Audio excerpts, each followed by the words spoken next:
Good morning ग्रुपच्या वतीने रामलल्ला प्राणप्रतिष्ठा सोहळ्यानिमित्त कार्यक्रम संपन्न। याबाबत अधिकृत असे की आज दिनांक 22 जानेवारी 2024 रोजी सकाळी धुळे शहरातील जिल्हा क्रीडा संकुल या ठिकाणी गुड मॉर्निंग ग्रुपच्या वतीने विविध कार्यक्रमांचे आयोजन करण्यात येत असते। तर आज दिनांक 22 जानेवारी 2024 रोजी रामलल्ला प्राणप्रतिष्ठा सोहळ्यानिमित्त या ठिकाणी प्रभू श्रीरामाचा प्रतिमा पूजन करून या ठिकाणी अभिवादन करून कार सेवकांचा या ठिकाणी सत्कार करण्यात आला। तर गेल्या अनेक वर्षापासून गुड मॉर्निंग ग्रुपची स्थापना संजय अहिरराव यांनी केली।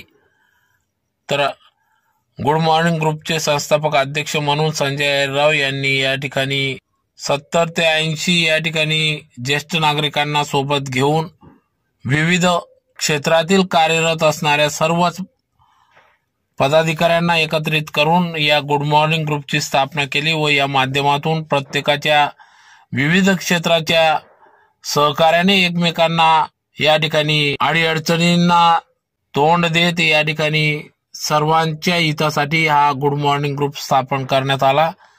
अतिशय उत्तम प्रकारे या गुड मॉर्निंग ग्रुपच्या माध्यमातून समाजहित उपक्रम देखील राबविण्यात येत असतात, ज्यात प्रामुख्याने वृक्षारोपण, ज्येष्ठ नागरिकांचा सत्कार, प्रत्येक गुड मॉर्निंग ग्रुपच्या सदस्यांचा वाढदिवस, त्याचबरोबर विविध असे अनेक समाजहित उपक्रम ते राबवित असतात।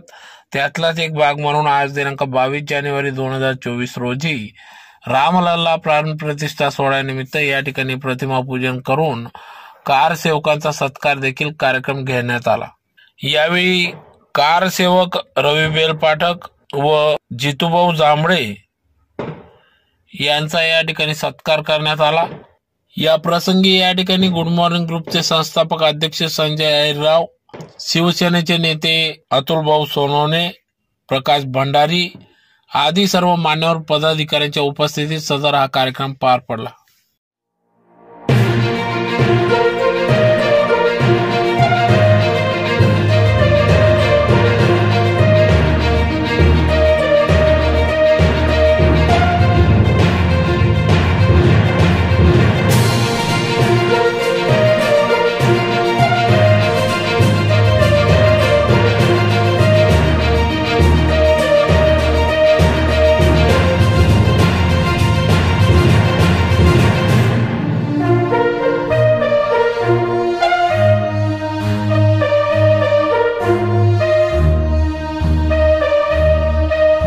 जिल्ह्याचे सुप्रसिद्ध आर्किटेक्ट श्री रवीजी बेलपाठक साहेब, आता ही जरी त्यांची परिचित पदवी असेल पण आजच्या दिवसाला त्यांचं महत्व हे कारसेवक म्हणून आपल्या या ठिकाणी उपस्थित आहेत, म्हणून आपल्याला साठी ते अभिमानास्पद आहेत। मी आमच्या गुड मॉर्निंग ग्रुप तर्फे साहेबांचं मनपूर्वक हार्दिक स्वागत सुद्धा करतो आणि साहेबांना विनंती करतो कृपया सर आपल्या मित्रांनो इथं उपस्थित सर्व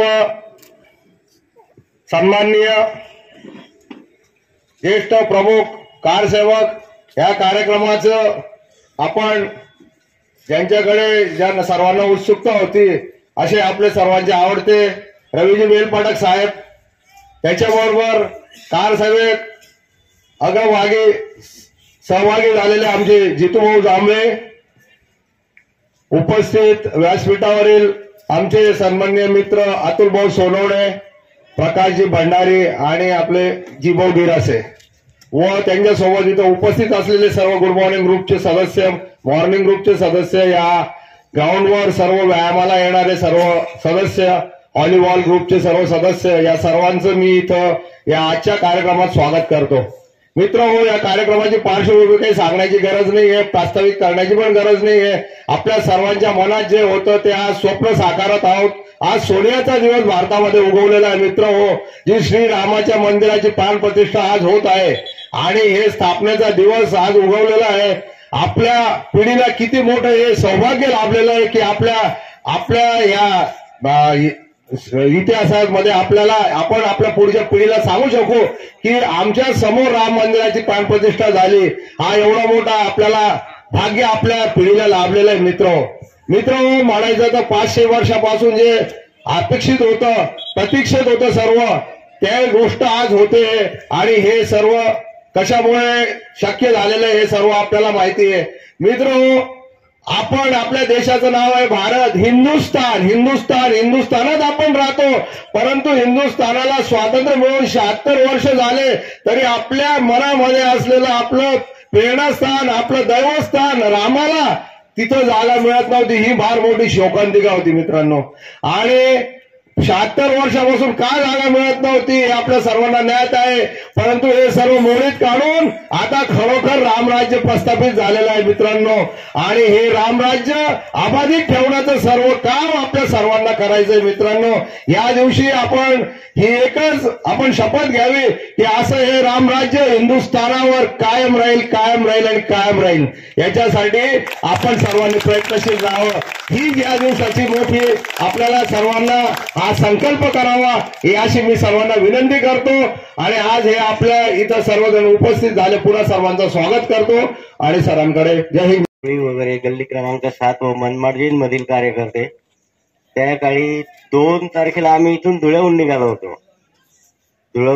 40गाव मुक्काम केला. मग 3 तारखेला आम्ही सकाळी पहाटे अलाहाबादला. तर त्या ठिकाणी आम्ही प्रयागराजला गेलो, स्नान वगैरे केलो, हनुमानाचं दर्शन घेतलं की आता जे होईल ते जायचं म्हणजे जायचं पुढे. मग तिथून नंतर आम्हाला विश्व हिंदू परिषदेचे कार्यकर्ते फैजाबादला, तिथे त्यांनी आम्हाला एक कॉलेज सारखे रूम दिलेले होते तिथे शाळेचे. त्या ठिकाणी मग आमची सर्व राहण्याची सोय केली, नाश्ता म्हणजे आम्ही जे सोबत खाण्यापिण्याचं घेतलं होतं ते काही न लागता प्रत्येक ठिकाणी आमचं स्वागत. आणि अशी इतके हजारो लाखो कार्यकर्ते होते प्रत्येक भारतातून आलेले. त्या ठिकाणी मग आप्पा वगैरे आम्ही म्हणे चला म्हणे आता निघा. सकाळी आम्ही लवकर निघालो. शरयू नदीच्या तीरावर पहिले स्नान केलं. त्या ठिकाणी ते छोटू भाऊ थोरात, ज्येष्ठ कार्यकर्ते, कारसेवक, ते म्हणे बाबा म्हणे आता पहिले म्हणे जितू भाऊ तू डोक्यावर राम नाव काढावं लागेल. मग त्यांनी ते तिथे शरयू नदीच्या तीरावर त्यांनी जय श्रीराम असं नाव माझ्या डोक्यावर कोरलं. केशरी कलर त्यात भरला आणि हिराणाप्पाने त्यांनी माझ्या खांद्यावर ते हरे राम हरे कृष्णची जी शाल आहे ती टाकली आणि माझ्या हातात एक काठी देऊन दिली. ते म्हणे आता तू पुढं रामी मागव म्हणे. तर हातची गर्दी ती अक्षरशः म्हातारे कोतारे लोक दर्शन घ्यायचे. मला लाज वाटायची त्यावेळेस की म्हातारे वयस्कर लोक पाया पडतात. पण ती वेगळीच डोळ्याची झलक तिथे पाहायला मिळाली. मग आम्ही पुढे मग जाता 12 सव्वा 12 तर तिथे त्या ठिकाणी प्रभू श्रीरामांच्या ते बंदिराजवळ होऊन गेला होता वेळ. विजय राजा राजमाता शिंदे, लालकृष्णजी अडवाणी यांच्या सर्वांचं मंचावर भाषण चालू असताना आम्ही जवळच होतो. त्यावेळेस आम्हाला दिसलं की श्री अशोकजी शिंगल यांचे चिरंजीव भगवा ध्वज घेऊन डायरेक्ट ढाच्यावर चढले. आणि त्या काळी बजरंग दलाचं फार भयानक तिथं अस्तित्व होतं. त्या काळी मग सर्व ध्वज पाहून सतत ते भाषण वगैरे ऐकणारे सर्व त्यांच्याकडे दुर्लक्ष करून पळत सुटले तर हातात जे येईल ते पाडत सुटले. मग बाकीचे वरती बाकीचे खाली. तर मला आठवण त्या एका जणाची होते, ते चंदू काका गुजराती, संजू गुजराती यांचे मोठे भाऊ होते राजेंद्र गुजराती, ते सुद्धा वरती होते. आणि बाकी इकडच्या साईडचे चढले होते, वरतून खाली पडले तर तिथं त्यांना लागलं. ते पाडता फार म्हणजे शून्य म्हणजे अर्धा एक तासात तर पूर्ण जागा साफ करून टाकली. इतके हजारो लाखो लोक होते. मग फक्त त्यावेळेस हिरावण आप्पांनी एक हुशारी दाखवली की आता वातावरण खराब होऊन जाईल. फक्त तिथं त्या जागोजागी जे कार्यकर्ते जखमी होत होते त्यांना ॲम्ब्युलन्स तिथं आलेल्याच होत्या. त्या ॲम्ब्युलन्समध्ये आम्ही जेवढे होतो धुळ्यातून 52 जण होतो आम्ही. काही आता ते बिचारे नाही आहे जगात, काही गेले आमचे जे सुट्टी होते ते. मग त्यांनी आम्हाला त्या ॲम्ब्युलन्समध्ये फटाफट बसवलं आणि फैजाबादला रूमवर घेऊन गेले आम्हाला ज्या ठिकाणी. ते बरं झालं की आप्पांची हुशारी कामात पडली. सर्व कार्यकर्ते एका ठिकाणी आले. त्या रूममध्ये आम्हाला अशा ठिकाणी रूम दिला होता की आजूबाजूला पूर्ण मुस्लिम वस्ती होती. ती 6 तारखेची रात्र आम्ही तिथे कशी तरी काढली. ते अटॅक करतील अशी पूर्ण गॅरंटी होती. आप्पांनी तिथे खाली उतरून 1-2 जण हिंदू कार्यकर्त्यांना सांगितलं. तर बजरंग दलाचे मुलं कमीत कमी 15 ते 20 मुलं तलवारी घेऊन आमच्या संरक्षणास. प्रभु श्री राम के है धर्म अर्थ काम और मोक्ष के. प्रभु श्री राम जी प्रतीक है ज्ञान, भक्ति, कर्म और योग के। प्रभु श्री राम जी प्रतीक है श्रद्धा, आस्था, विश्वास और पवित्रता के। प्रभु श्री राम जी प्रतीक है अच्छे पुत्र, पति, पिता और भ्राता के। प्रभु श्री राम जी प्रतीक है शौर्य, साहस, त्याग और बलिदान के। प्रभु श्री राम जी प्रतीक है बुराई पर अच्छाई की जीत के। प्रभु श्री राम जी प्रतीक है संस्कृति, संस्कार, सभ्यता और समर्पण भाव के। यदि अगर हमारे आचरण में और रोम रोम में होंगे राम, तो यकीनन हमारे जीवन में होगा स्वर्ग सुख का आराम। राम नाम के 2 अक्षर में समाया हुआ है पूरा ब्रह्मांड, इसलिए कहते हैं 2 अक्षर का प्यारा नाम। बोलो प्रभु श्री राम, प्रभु श्री राम, प्रभु श्री राम। भक्तिमय वातावरण बघून मला असं म्हणावंसं वाटतं, क्या अजब नशा है, क्या अजब नशा है, क्या अजब खुमारी है, हमें कोई रोग नहीं, जय श्री राम बोलने की बीमारी है। जय श्री राम।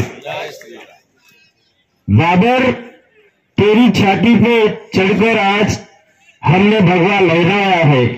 बाबर तेरी छाती पर चढ़कर आज हमने भगवा लहराया है। सौगंध राम की खाई थी, मंदिर वही बनाया है, मंदिर वही बनाया है। जय श्री राम। मित्रांनो, मी एक छोटीशी कविता तयार केलेली आहे, ती तुमच्या समोर सादर करतो। म्हणजे आपला जो अतिरेकी देश आहे आपला पाकिस्तान, म्हणजे त्याला आपण असंच म्हणतो, कुत्र्याची शेपूट वाकडी तर वाकडीच, आणि त्याच्यावर आधारित मी एक कविता तयार केलेली आहे। युद्धाची धमकी मला देत आहे पाक, युद्धाची धमकी मला देत आहे पाक, उंदराने सिंहाला दाखवू नये धाक, उंदराने सिंहाला दाखवू नये धाक।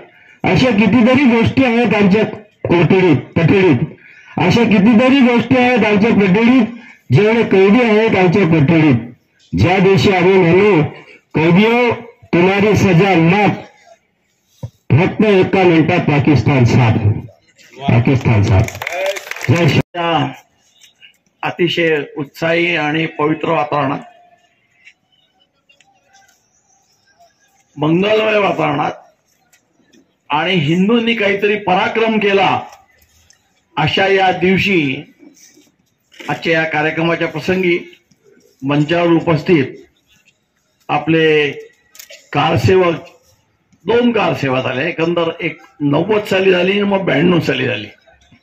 तर 92च्या कारसेवेत जे अग्रभागी होते ते आपले जितू भाऊ, आपल्या या सगळ्याच आर्किटेक्ट इंजिनियर्स मंडळीमध्ये अत्यंत उत्साही आणि तसा कार्यक्रम घडून आणण्याचं नेतृत्व गुण ज्यांच्याकडे आहे असे आपले संजयजी आहिरराव, आमचे फार पूर्वी बालपणापासूनचे मित्र, त्यांच्या बालपणापासूनचे मित्र अतुल भाऊ सोनवणे, श्रीयुत गिरासे साहेब, उपस्थित सर्वच बंधूंनो आणि इथे जमलेल्या मुलींनो, मोठा आनंदाचा दिवस आहे। माझ्यासारख्याला असं वाटलं नव्हतं की माझ्या आयुष्यात हा दिवस येईल म्हणून, आणि तो आला इतक्या वर्षाच्या संघर्षानंतर आला। 496 वर्षाचा संघर्ष आपण केलेला आहे, थोडा तितका नाही। एकंदर 72 ते 73 वेळा युद्ध झालेलं आहे, आणि जेव्हा मीर बाकीने म्हणजे बाबराच्या सेनापतीने बाबरी ढाचा बांधला आणि तिथलं मंदिर उद्ध्वस्त केलं, त्याच वेळी एकाच वेळी 40,000 आपले रामभक्त मारले गेलेले आहेत। असं सांगतात की त्या रक्ताच्या चुन्यात, रक्ताने त्या चुना मळला आणि त्या चुन्यात ते बाबरी ढाचा बांधला गेला होता। त्यानंतरही कधीच कोणी गप्प राहिलं नाही, सतत त्याचा संघर्ष चालू ठेवला गेला। परंतु स्वातंत्र्य मिळाल्यानंतर असं वाटलं होतं की एकंदर साधारणतः 3000हून अधिक मंदिरं या आक्रांताने नष्ट केलेली आहेत। त्यातले 3 प्रमुख देवस्थानं तरी आपल्या ताब्यात येतील असं वाटलं होतं, आणि चौथं म्हणजे सोरटी सोमनाथ. राम आपल्या सगळ्यांच्या हृदयात बसलेला आहे. समर्थ रामदास स्वामी सांगतात, प्रभाते मनी राम चिंतित जावा. एखाद्यात काही फारसा दम नसला की आपण म्हणतो त्यात काही राम नाहीये. कोणी गेला आपण म्हणतो त्यांनी राम म्हटला. दोघ जण एकमेकांना भेटले की आपण अभिवादन करतो राम राम. तर राम अशी गोष्ट आहे की ती जर काढून टाकली तर आम्हाला आमच्या जीवनात काही अर्थ जाणार नाही, इतका राम महत्वाचा आहे. तशीच कृष्ण जन्मभूमी, तिथे औरंगजेबाने मशीद बांधली, तेही मंदिर तोडलं गेलं. आणि सर्व जसं आपल्याकडे सर्वोच्च काय आयुष्यातली प्रत्येकाची इच्छा अशी असते की काशी जाऊन विश्वेश्वराचं दर्शन घेऊ. काशी हे आपलं सगळ्यात प्रमुख स्थान, आणि तो काशी विश्वेश्वराचंही मंदिर पाडलं आणि तिथे मशीद बांधली. आपल्यापैकी जे काशीला गेले असतील त्यांनी बघितलं असेल की त्या मशिदीचा अर्धा भाग आजही मंदिरासारखाच आहे. लक्षात येतं की तोडलंय आणि तिथं आहे. त्या मशिदीसमोर आजही नंदी आहे का? तो काळाचा राहून गेला. आता मशिदीसमोर नंदी असाचं काही कारण आहे का? पण या भारतात पुरावे लागतात, कोर्ट कचेऱ्या चालतात, न्यायालय तारखा देत राहतात आणि हा निकाल लांबला जातो. फक्त वल्लभभाई पटेल होते आणि म्हणून सोरटी सोमनाथचा तेवढा कायाकल्प झाला. तिथं परत मंदिर बांधलं गेलं. त्याला सुद्धा त्यावेळच्या राज्यकर्त्यांनी प्रचंड विरोध केला. नेहरूंनी त्याला विरोध केला. नेहरूंनी सांगितलं मी काही कोणाला तिथं परवानगी देणार नाही. पण राष्ट्रपती राजेंद्र प्रसाद त्या कार्यक्रमासाठी गेले तर त्या राजेंद्र प्रसादावरती बहिष्कार टाकण्यात आला. त्यांच्या मृत्यूनंतर कोणी सुद्धा त्यांच्या अंत्ययात्रेला गेलं नाही, इतपत राग त्यांनी धरलेला होता. अशा या फालतू, ज्याला सुरो सुकलिझम म्हणतात, हा अशा पद्धतीने वागत या देशात सगळा कारभार झाला. खरं बघता असं होतं की भारताची जी फाळणी झाली ती व्हायला नको होती. अखंड भारत राहायला होता, पण झाली ती अशी झाली की मुस्लिमांसाठी पाकिस्तान दिला गेला, हिंदूंसाठी भारत राहिला. मग हे हिंदू राष्ट्र आहे आणि मग या हिंदू राष्ट्रात गुलामीची ज्या निशाण्या आहेत त्या सगळ्या मिटल्या गेल्या पाहिजेत अशी स्वाभाविकपणे अपेक्षा असणं आवश्यक होतं. पाकिस्तान हा नेहमीच आक्रमक, दुसऱ्या कुठल्याचंही अस्तित्व राहू द्यायचं नाही अशा वृत्तीचा असल्यामुळे पाकिस्तानातली अनेक मंदिरं नष्ट केली गेली. अनेक मंदिरं नष्ट केली, हजारोनी केली. तिथं फाळणी झाली तेव्हा 17% हिंदू होते, आता 1.5% उरलेत. म्हणजे बाकीचे गेले कुठे? एक तर भारतात आले, मारून टाकलं गेलं, नाही तर मुस्लिम झाले. आणि आमच्याकडे 4 कोटीचे 20 कोटी झाले. हा आपल्या म्हणजे एका दृष्टीने आम्ही सहिष्णू, ती चांगलीच गोष्ट आहे, परंतु त्या पद्धतीने वागता आम्ही आमचा स्वाभिमान हा बाजूला ठेवतो असं होतंय.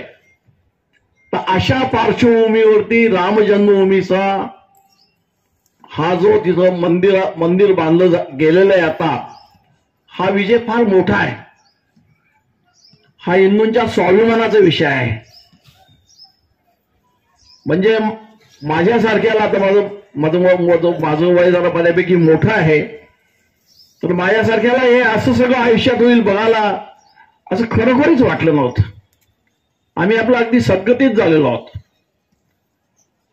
आता एकच इच्छा आहे की याच डोळे भेटण्याच्या अगोदर काशी विश्वेश्वराचं आणि मथुरेचं श्रीकृष्ण मंदिर निदान सुरू झालेलं तरी बघावं.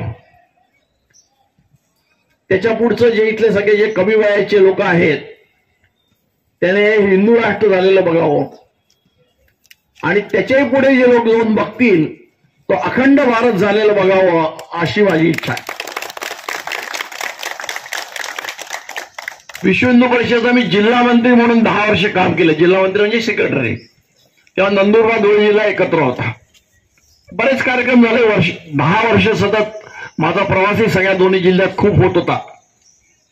आणि मग असं ठरलं की 90 साली कारसेवा म्हणून करायची. हा कारसेवा शब्द आला कुठून, तर हा शिखांपासून घेतलेला आहे. गुरुद्वारात जाऊन सर्व भाविक शीख जे आहेत ते अत्यंत विनम्रतेने सेवाभावाने वागत असतात. तिथं चपला बूट जे असतात त्या सुद्धा गोळा करण्यासाठी ठेवण्यासाठी माणसं वेगळी पेड माणसं नसतात, तेच लोक करतात. किती तो श्रीमंत असो किती मोठा असो, ते शूज ठेवतील, त्याला पुसून ठेवतील. काही गुरुद्वारात तर पॉलिश करतील, झाडझूड करतील, लादी पुसतील. अशी सगळी कामं ही कारसेवा म्हणून म्हटली जाते. आणि तो शब्द हा कारसेवा म्हणून आला. त्याला काही जणांनी करसेवा, कर म्हणजे हात, करसेवा असंही म्हटलं गेलं होतं. आणि अशा पद्धतीची कारसेवा प्रतिकात्मक आपण त्या बाबराने विध्वंस केलेल्या मंदिराच्या जागी करावी, असा निर्णय विश्व हिंदू परिषदेने आणि सगळ्या संतांनी घेतला. संतांची परिषद झाली, त्यांनी हा निर्णय दिला, त्याचा आदेश विश्व हिंदू परिषदेने पाळला आणि तो कार्यक्रम करायचा ठरला. तेव्हा मुल्ला मुलायम मुख्यमंत्री होता उत्तर प्रदेशचा. आणि त्या मुलाने असं सांगितलं की अरे एक काय, तुम्ही कोणी जाऊ शकणार नाही, परिंदा भी पर नहीं मार सकता, असं त्याचं वाक्य होतं. हे पक्षी सुद्धा तिथं जाता येणार नाही, पक्षाला सुद्धा इतका मी बंदोबस्त केलाय. मी बघितलेला आहे तिथं असे टावर्स उभारले होते, वॉचिंग टावर्स, आणि इतका पोलीस फोर्स आणि असा लावला होता की जणू काही इथं कुठेतरी आता दुसऱ्या देशाचा हल्ला होतो की काय, अशा पद्धतीने सगळं वातावरण तयार केलेलं होतं. त्याचा विपरीत परिणाम झाला आणि सगळा उत्तर प्रदेश भगवामय झाला, रामभक्त झाला. आणि मग त्यावेळी इतकी ठिकठिकाणी पोलीस ठेवलेले होते. आणि इथून आम्ही धुळे आणि नंदुरबार जिल्ह्यातून 200हून अधिक कारसेवक आम्ही अयोध्येला जायला निघालो. अयोध्येला स्टेशन आलं की ते रात्रीच्या वेळी तिथं कुठे थांबवायची गाडी आणि जे जे कारसेवक दिसतील त्यांना पकडायचं, अशी त्यांची पॉलिसी होती. त्याचे जेवढे धुळे नंदुरबारचे जेवढे कारसेवक होते त्यांना गाडी थांबवून पकडण्यात आलं. जिथं सामान गुड्स ठेवतात ना त्या ठिकाणी रेल्वेच्या एका जाळीमध्ये सगळ्यांना कोंडून ठेवलं गेलं. मी त्याचा वाहिनी प्रमुख म्हणजे त्या जथ्याचा प्रमुख म्हणून माझ्याकडे काम होतं. तिथल्या त्या डीवायएसपीने ज्यांनी आम्हाला पकडले होते त्या प्रमुख होता, त्याला आम्ही अनेक वेळा सांगायचो अरे इतक्या लांबून आलेले आहेत, हे आहेत, त्यांना नैसर्गिक विधी करण्यासाठी का नाही बाहेर जाऊ द्या, तरी ऐकायचं नाही, इथंच करा म्हणायचे. तेव्हाही मुली 92च्या कारसेवेत महिलाही होत्या, 90च्या कारसेवेत फक्त पुरुष होते. असं तिथं ठेवलं, खायला नीट नाही. आणि मग आपल्या स्वतःजवळ बरोबर जे काही घेतलं होतं ते घेता येत होतं, पण पाणी सगळ्यांकडे नव्हतं, त्या पाण्याचे हाल होते मोठे. मग त्यांच्याजवळ इतके जेलच नव्हते किंवा इतक्या जागा नव्हत्या, कारण लाखो कारसेवक भारतातून आलेले होते. आणि मग त्याच वेळी आम्हाला त्यांनी बसमध्ये कोंबलं आणि जवळजवळ तिथून 300 किलोमीटर दूर असलेल्या फतेहगड जेलमध्ये नेलं. फतेहगड जेल अलीगडच्या जवळ आलं. आणि त्या फतेहगड जेलची कपॅसिटी, जेल मोठा आहे खूप, पण 3000ची कपॅसिटी होती आणि आम्ही 10,000 लोक तिथे होतो. त्यामुळे काही नव्हतं, झोपाला नव्हतं. मग त्यांनी गवत आणून दिलं आणि गवतावरती बारीक बारीक अशा सतरंज्या ज्या होत्या त्या दिल्या होत्या. त्या टाकल्यानंतर गवत टोचायचं चांगल्यापैकी. मग थंडीचे दिवस असल्यामुळे कांबळे त्यांनी आणून कुठून तरी ठेवले असतील, त्याला डीडीटीचा वास होता. ते डोक्यात थंडी असल्यामुळे डोक्यावर घेणं भाग होतं, पण त्या डीडीटीच्या शिंका यायच्या. त्यात काही ठिकाणी पिसवा होते. पिसवा म्हणजे आता हल्ली आजकाल नसतात, त्या ढेकणाचा लहान प्रकार, म्हणजे तो चावतो जरा असं. अशा रीतीने त्यांनी सगळ्यांना त्या जेलमध्ये बंद केलं होतं. काही साधू संतही त्या जेलमध्ये होते आणि आम्हाला एकंदर 14 दिवस जेलमध्ये ठेवण्यात आलं. त्याचवेळी अयोध्येला जे कारसेवक होते ते इतक्या बंदोबस्तात सुद्धा सुमारे लाखाच्या आसपास कारसेवक घराघरातून जाऊन गुपचूपपणे राहिले होते आणि सकाळच्या एका विशिष्ट वेळी एकदम सगळे बाहेर पडले आणि त्यांनी त्या बाबरी ढाच्याकडे कूच करायला सुरुवात केली. पण पोलीस बंदोबस्त प्रचंड होता आणि मुलायमनी त्याला आदेश दिला होता की हायगय करायची नाही, गोळी मारायची. आणि सुमारे 200 कारसेवक मारले गेले, शहीद झाले, त्यांनी बलिदान दिलं. त्यातलं कोठारी बंधू आपल्याला सगळ्यांना माहिती आहेत. ते दोघं भाऊ कलकत्त्याचे, दोघांना कपाळावर गोळ्या मारल्या होत्या. शरयू नदी लाल झाली होती इतके कारसेवकांच्या कारसेवकांची प्रेत सुद्धा त्या शरयूत फेकून दिली गेली की समजू नये लोकांना म्हणून. आणि त्या सगळ्याचा इतका सगळीकडे प्रचंड परिणाम झाला. जेलमध्ये आम्हाला सांगण्यात आलं, सगळं बातम्या समजत नव्हत्या आणि मग उपवासही करायचा ठरला. त्या दिवशी उपवासही केला गेला सगळ्यांनी. अशी ही ती कारसेवा झाली. त्या कारसेवेच्या वेळी मशिदीच्या कुठल्याही त्या स्ट्रक्चरला धक्का लागला नाही, कारण तिथपर्यंत जाऊच दिलं, तो पोलीस बंदोबस्त होता. आणि मग त्यानंतर मात्र वातावरण सगळं बदललं. आणि आपल्याला सगळ्यांना माहिती आहे, ऐकून तरी माहिती आहे की मुलायमचं सरकार कोसळलं गेलं नंतर आणि मान्य कल्याण सिंग यांचं भारतीय जनता पार्टीचं सरकार प्रचंड बहुमताने उत्तर प्रदेशमध्ये आलं. आणि मग 92च्या कारसेवेवेळी कल्याण सिंगनी सांगितलेलं होतं की कुठल्याही पोलिसांनी अत्याचार करायचा नाही, लाठी मारायची नाही, गोळी मारायची नाही. बंदोबस्त त्यांनाही मुख्यमंत्री म्हणून ठेवावा लागतच होता. आणि मगाशी जितूभाऊंनी सांगितलं तसं कुठलीही गोष्ट ठरवलेली नव्हती. फक्त शरयू नदीतून एक मुठभर वाळू त्या ठिकाणी आणून ठेवायची अशी प्रतिकात्मक कारसेवा होती. पण कुठलाही कारसेवक तो किती वयाचा, म्हणजे आता मगाशी यांनी सांगितलं जर डंबीर काका होते तर ते 80च्या आसपास होते. माझ्या वेळी होते किसनसिंग राजपूत म्हणून आले होते शिरपूरचे, ते 85 वर्षाचे कारसेवक होते. तर या सगळ्यांनी उत्स्फूर्तपणे कुठल्याही नेत्याचं न ऐकता आणि जे हत्यार मिळेल ते, सळई मिळेल तर सळई, कुदळ मिळेल तर कुदळ, आणि ते स्ट्रक्चर तोडायला सुरुवात केली. घुमटावर लोक चढले, अनेक जखमी झाले. आणि तो ढाचा जो अपमानाचा प्रतीक होता, गुलामीचा प्रतीक होता, तो ढाचा तोडला गेला. मग घाईघाईत त्याच वेळी रामललाची मूर्ती एका टेंट उभारून त्या टेंटमध्ये ठेवली गेली आणि राम मंदिराची तिथं स्थापना झाली, तात्पुरती का होईना. ही फार मोठी गोष्ट झाली. 1200 वर्षानंतर हिंदूंनी पहिल्यांदा पराक्रम केला आणि 92 साली तिथं आपलं. पण तो भगवान राम इतके दिवस टेंटमध्ये राहिला. ती 70 एकर जमीन केंद्र सरकारने अधिग्रहित केली. बाकी इतिहास पुष्कळ मोठा आहे, मी आता सांगत बसत नाही. परंतु आजची ही गोष्ट फार अभिमानाची आहे. मी म्हटलं तसं राम मंदिराचं अजून काही काम अपूर्ण आहे, ते पूर्ण होईल. उरलेलं 3 मजली राम मंदिर आहे, प्रचंड मोठं आहे, भव्य आहे, अतिशय सुंदर चालू आहे. तिथेच कारसेवा पुरम म्हणून जे होतं त्या ठिकाणी त्याचं घडवण्याचं काम 90 सालापासून चालूच होतं. म्हणजे आत्ता सुरू केलं असं नाही, ते चालूच ठेवलेलं होतं.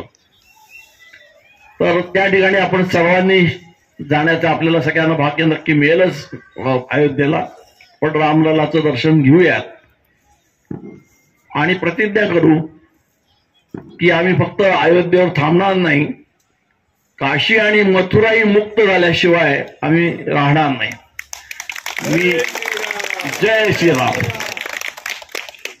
या प्रसंगी मी सगळ्यांना राम जन्मभूमीच्या या मुक्तीच्या संबंधाने शुभेच्छा देतो आणि प्रभू रामचंद्राचं आशीर्वाद आमच्या पाठीशी कायम राहतील असा विश्वासही व्यक्त करतो.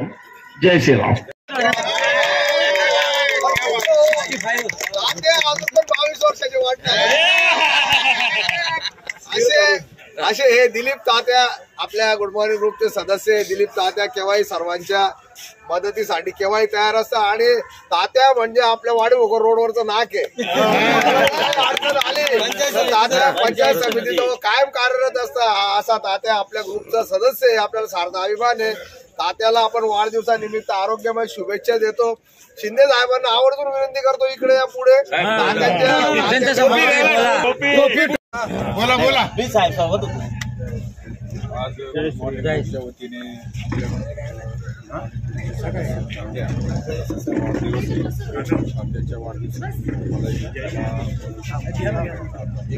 आवाज नाही राहणार शिंदे सर. लाडू खायला ना तात्या हे असं व्यक्तिमत्व आहे की सगळ्यांमध्ये मिसळून राहणारे व्यक्तिमत्व आहे. तात्याने अतिशय कष्टाने संसार उभा केलेला आहे. तात्यांकडे जेव्हा लग्न होतं त्यावेळेस आम्ही गेलो होतो हळदीला आणि तात्याने जसं म्हणजे एक त्याला आपण म्हणतो स्वतःचं एक अस्तित्व पूर्ण गल्ली उभी केलेली होती. तात्याने सांगितलं की आमच्याकडे काही नसताना हे सगळे 7-8 बंगले आमचे तर अतिशय कष्टाने उभं केलेलं तात्यांच्या स्वतःच्या आयुष्यामध्ये त्या ठिकाणी दिसतं.